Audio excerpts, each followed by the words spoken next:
আরে হাবিব সাহেব, আমার জুতাটা তো ভিজে গেল।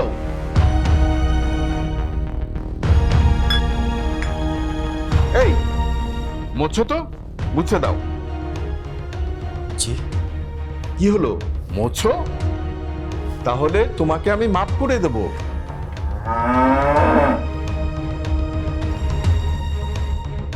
শুভ্র ও গরু নিয়ে আসলো কোত্থেকে? বড়াবু, বড়াবু, আমার না কেমন যেন একটা ডেজাভু হইতেছে, বুঝছো? হাই, ডেজাভু মানে কি? কি শুরু করলি তোরা? হ্যাঁ হ্যাঁ হ্যাঁ, তোমাকে তো ভিডিওতে বেশ সুন্দর লাগছে। বড় মামা আর মেজো মামা তো মাত্রই বের হলো হাটে যাওয়ার জন্য। আরে গরু ছোট চাচু নিয়ে আসছে, সেই আরেক কাহিনী, আমি এখন তোমাকে বুঝাইতে পারবো না। হ্যালো নাহিয়ান, তুমি ঠিক আছো তো? আমি বাসে আসার পর থেকে এক মুহূর্তে ঠিক মতো বসতে পারতেছি না। আচ্ছা, কোনো ঝামেলা হয় নাই তো? তোমার বসে কিছু তোমাকে বলছে? মানে উনি কি ভিতরে গিয়ে কোনো সিক্রেট করছে? কোনো ঝামেলা হয় নাই তো? আচ্ছা তাই শুভ্র, তোর কি এই বুদ্ধি শুদ্ধি এগুলো কোনোদিনই হবে না? হ্যাঁ, চেনা নেই জানা নেই, হুট করে একটা অপরিচিত লোকের কাছ থেকে গরু কিনে নিয়ে চলে আসলি, এটা কোনো কথা? হাট থেকে পরিচিত কারো কাছে গরু কেনার কথা ছিল বড় ভাই। না তা না, কিন্তু হাটে মনে করো অনেক লোক থাকে, দালাল থাকে, আর শত শত গরুর মাঝখান থেকে বেছে একটা গরু কেনা যায়। আর এই গরুটা সুস্থ কিনা তাই বা কে জানে। আর চোরাই গরু তো হতে পারে না। শোন, যদি চোরাই গরু হয়ে থাকে তাহলে মান ইজ্জত সম্মান কিচ্ছু আর থাকবে না, কিচ্ছু থাকবে না। আমি মানুষ খুব ভালো চিনি বড় ভাই। আমি প্রথমে দেখি বুঝতে পেরেছি আলতাফ ভাই মানুষ হিসেবে একদম খাঁটি। উনি হচ্ছেন একজন বিশিষ্ট। আরে হয়েছে, তুই থাম। তোর চোখে তো সবাই বিশিষ্ট ব্যক্তি, সবাই বিশিষ্ট ব্যবসায়ী। তুই আমাদের মতামত ছাড়া এমন একটা কাজ করলি কিভাবে? অদ্ভুত তো। যখন আমি কিছুই করতাম না তখন তোমরা সবাই আমাকে বলতো অপদার্থ। আর এখন নিজের উদ্যোগে একটা গরু ম্যানেজ করে নিয়ে আসলাম যাতে করে হাটে গিয়ে তোমাদের কাদা রোদ মাখতে না হয়। এখনো কথা শোনাচ্ছ? আচ্ছা তোরা থাম থাম, আমি আমি দেখছি ব্যাপারটা।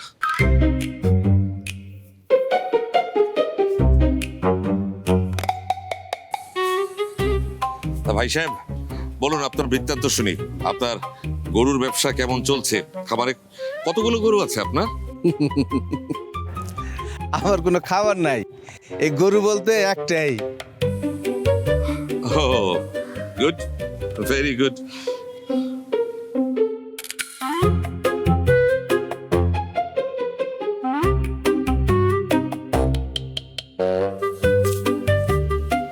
কিরে শুভ্র, একটা মাত্র গরু নিয়ে এসে বিশিষ্ট ব্যবসায়ী? বড় ভাই, বিশিষ্ট ব্যবসায়ী সংখ্যা গণনা করে হয় না। ওয়াও, এটা আমাদের গরু। How cute.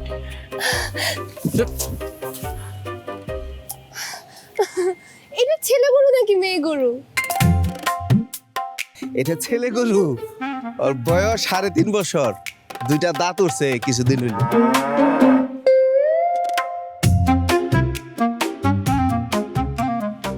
বড় ভাইয়া, হুম, আমার উকিলের চোখ বলছে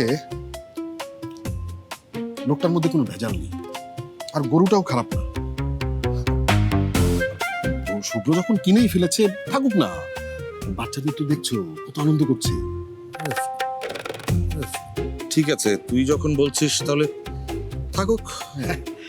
আলতাফ ভাই, অভিনন্দন, আপনার গরু বিক্রি হয়ে গেছে। উনি এখন এখানেই থাকছেন। আলহামদুলিল্লাহ। বড় ভাই, হুম। গরুর দাম হচ্ছে 1,30,000 টাকা। ও বাবা, ভালোই তো দাম হাঁকিয়েছে দেখছি। না বড় ভাইয়া, এখন এমন সাইজের গরু এই দামই হয়। তাই নাকি? হ্যাঁ। ওকে। তা শুভ্র, তোর এই বিশিষ্ট ব্যবসায়ী আলতাফ ভাইকে কি চা নাস্তা খাইয়ে বিদায় করবি নাকি খালি মুখে? আর বিপাশা কিন্তু এখন এই মুহূর্তে চা বানাবে না। হ্যাঁ, আরে না না, আরে চা নাস্তা খাওয়ানোর কোনো দরকার নাই। টাকা দিয়ে দাও, চলে যাবে। টাকা আমরা দেবো মানে? গরু না তুই কিনলি? আমি তো মুখে মুখে কিনেছি, আমি কোথায় টাকা পাবো?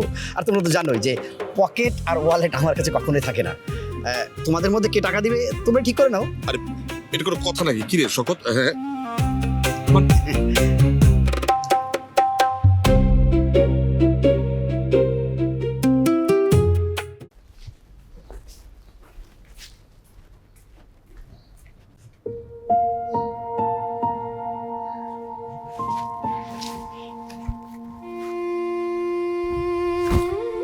আবার কি হইল?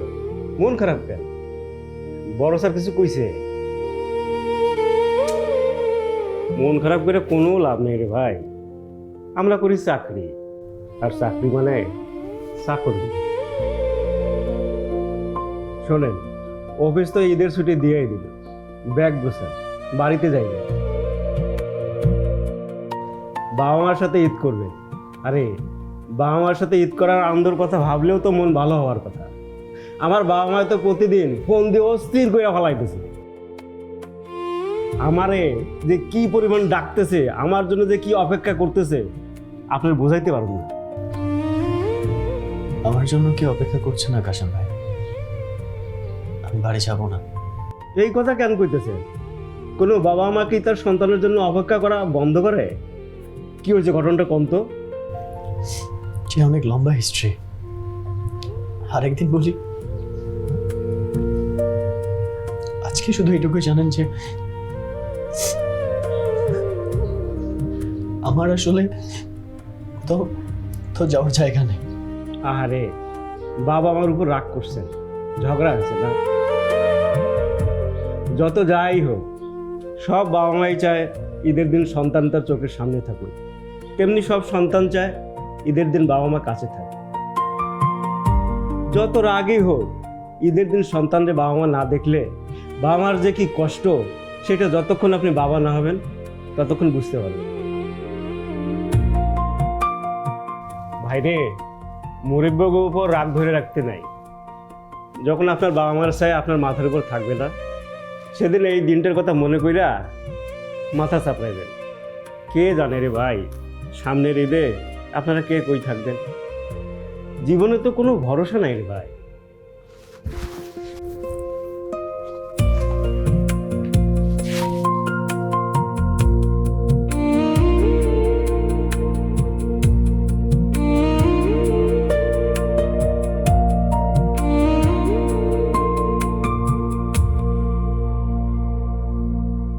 এই নেন আলতাফ ভাই, এখানে 1,30,000 টাকা আছে। হ্যাঁ, টাকাটা ওই যে আমার বড় ভাই আর মেজ ভাই মিলেই দিয়েছে। আসলে আমার কাছে তো কোনো টাকা নেই, থাকলে আপনাকে আলাদা করে বাড়ি যাওয়ার জন্য আমি টাকা দিতাম। ঠিক আছে, কোনো সমস্যা নাই, ধন্যবাদ।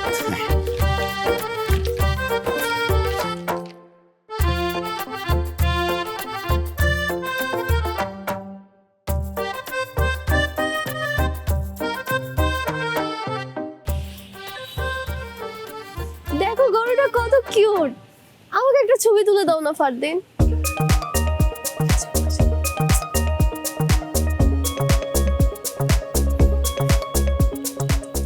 হ্যালো, মারে না, গরু ঠান্ডা আছে।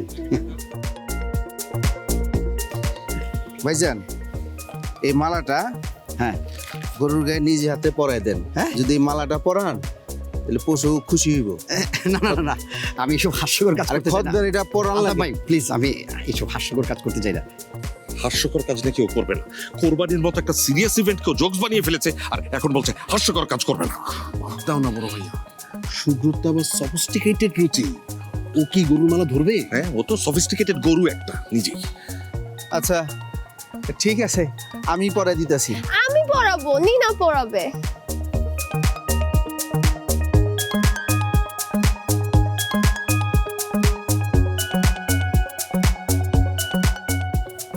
এটা ক্রেতার গলায় পরানোর জন্য খরিদ করছিলাম, এটা আমাদের নিয়ম। দিন না, আপনার সামনে ওই যে গরুটা দাঁড়িয়ে আছে, ওটার গলায় পরিয়ে দিন, দিন দিন। আমি আসলে ভেতরে যাচ্ছি, আজকে আমার বরাদ্দের চেয়ে অনেক বেশি মানুষের সাথে ভাব বিনিময় হয়ে গেছে। আর না, বিদায়। যাই বলো বড় ভাইয়া, শুভ্র কিন্তু অনেক বড় একটা কাজ করে দিয়েছে। হ্যাঁ, তা তো অবশ্যই। আমার হাটে যাওয়ার আনন্দটাই মাটি করে দিয়েছে। এই নিনা, তোর ছবি তোলার কতক্ষণ? একটু তুল না। আমি আর তুলতে পারবো না, আমি যাচ্ছি। ও শিট, গরুর সাথে তো ফারদিনকেও মালা পরাই দিল। ওকেও কি স্যাক্রিফাইস করা হবে? শাট আপ নিনা।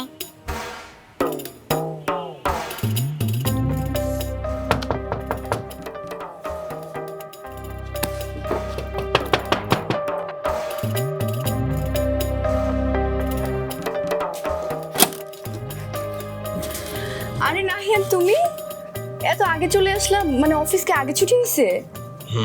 ঈদের ছুটি হয়ে গেছে। আসলে ভালো হয়েছে, বলো, একটা লম্বা ব্রেক পাওয়া যাবে। এখন থেকে কিন্তু নো ক্লিনিং, নো কুকিং, হ্যাঁ, সব আমি করব। এ নাহিয়ান, আজকের খাবারটা কেমন ছিল? কোন খাবার? কেন, আমি যে তোমাকে লাঞ্চ দিয়ে আসলাম। ও হ্যাঁ, হ্যাঁ, দিয়ে আসছিল তো। আসলে মাথায় এমন পাজল হয়ে আছে কাজের প্রেশারে, তার মধ্যে তুমি বলতেছো, আমি আসলে রিলেট করতে পারিনি। সিরিয়াসলি খাবারটা কিন্তু অনেক মজা ছিল, বাট একটা ব্লান্ডার তো করে ফেলছে। তাড়াহুড়োতে বের হয়ে আসার সময় লাঞ্চ বক্সটা ফেলে আসছি। ও আচ্ছা, বেগুন ভাজিটা কেমন ছিল? তোমার তো বেগুন ভাজি ফেভারিট। ওইটার কথা আর বইলই না মেঘা, আমার এখনো জিভে লেগে আছে, এত মজা হয়েছে। অনেকদিন পর পারফেক্ট একটা বেগুন ভাজা খাইছি।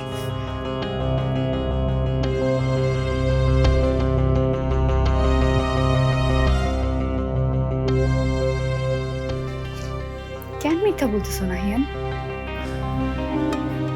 মিথ্যা তো দরকার নাই, আমি জানি তুমি লাঞ্চ করো নাই। না মানে আমি খাইলাম তো, জাস্ট অসম ছিল।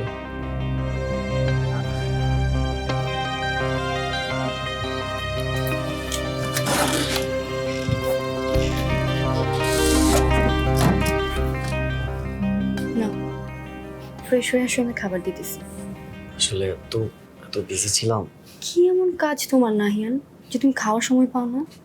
মানে কিসের কথা বলতেছো তুমি? খাবারের বক্সে আমি বেগুন ভাজা দেই নাই নাহিয়ান, তুমি কেন খাবার নিয়ে মিথ্যে কথা বললা?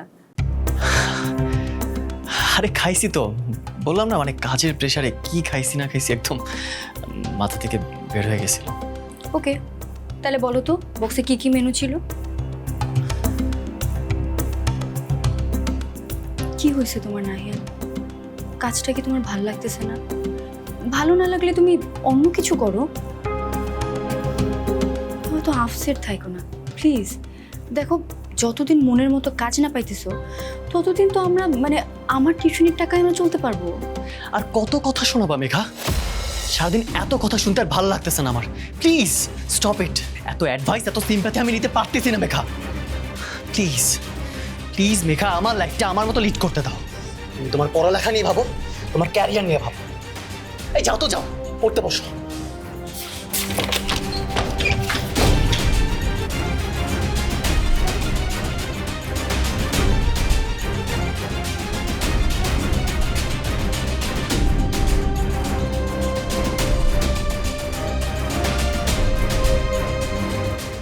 বড় ভাবি, বড় ভাবি। বিপাশা কিছু বলবে? ভাবি, আমাদের কোরবানির গরু চলে এসেছে, সবাই ডাকছে, আসেন।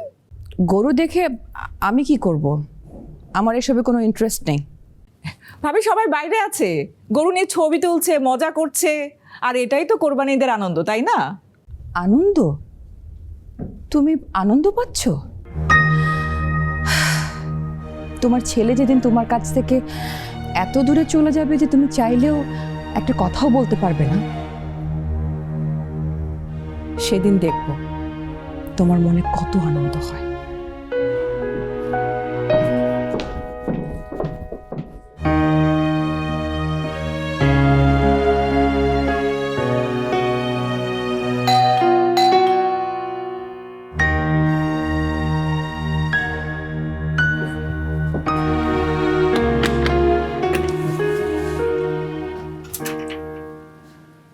আমি রাশাকে ডেকে দিচ্ছি। বিপাশা, আমি আসলে রাশাকে পড়াতে আসিনি আজকে। ও হ্যাঁ, তুমি জেসমিনকে নিতে এসেছো। কোথায় যেন যাবে তোমরা? লং ড্রাইভে। আমি রাশাকে ডেকে দিচ্ছি, তারপর যা ইচ্ছে করো, যাকে নিয়ে ইচ্ছে লং ড্রাইভে যাও। বিপাশা, একটু শোনো।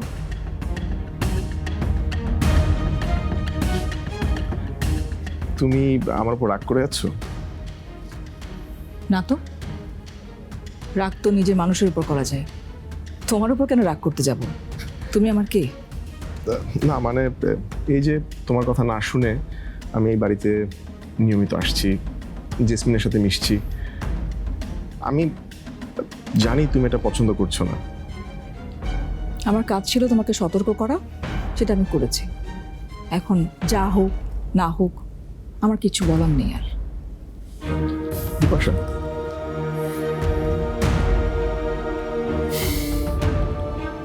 সেদিন চলে যাওয়ার সময় তোমার চোখে যে কষ্টটা দেখেছি, তারপর থেকে সারা রাত ঘুমাতে পারিনি। আর বারবার মনে হচ্ছে আমি যেন আমার খুব কাছের মানুষকে ঠকাচ্ছি। মানে খুব অস্থির লাগছে এরপর থেকে। কাছের মানুষ, কাছের মানুষ ঠকাচ্ছ? তা কিভাবে ঠকাচ্ছ? আর আমাদের মধ্যে সম্পর্কটাই বা কি যে এখানে ঠকানো বা জেতানোর প্রশ্ন আসছে? বিপাশা, মানে আমাকে একরকম বাধ্য হয়ে কাজটা করতে হচ্ছে। প্লিজ তুমি আমাকে ভুল বুঝো না। আর তোমার একটা বিষয় জানা দরকার আমার আর জেসমিনের ব্যাপারে। সেটা তো আমি জানি ইমতিয়াজ, কেউ নিজের মুখে না বললেও কিছু কিছু সত্য তো বোঝাই যায়। জেসমিন আর আমার ভেতর একটা সম্পর্ক আছে ঠিক, কিন্তু তুমি যেমন ভাবছো ঠিক তেমন না সম্পর্কটা। আর এটা কিছুটা বলতে পারো জমে মানুষের টানাটানি করার মতো একটা ব্যাপার। এরই মধ্যে লুকিয়ে বিয়েও করে ফেলেছো? একদম ট্রিপিক্যাল বিবাহিত পুরুষদের মতো কথা বলছো। তুমি বুঝতে পারছো না বিপাশা, মানে জেসমিনের আমার সম্পর্কটা অনেক জটিল। আর জেসমিনের সমস্যাটা। আপনি এসেছেন ডক্টর ইমতিয়াজ?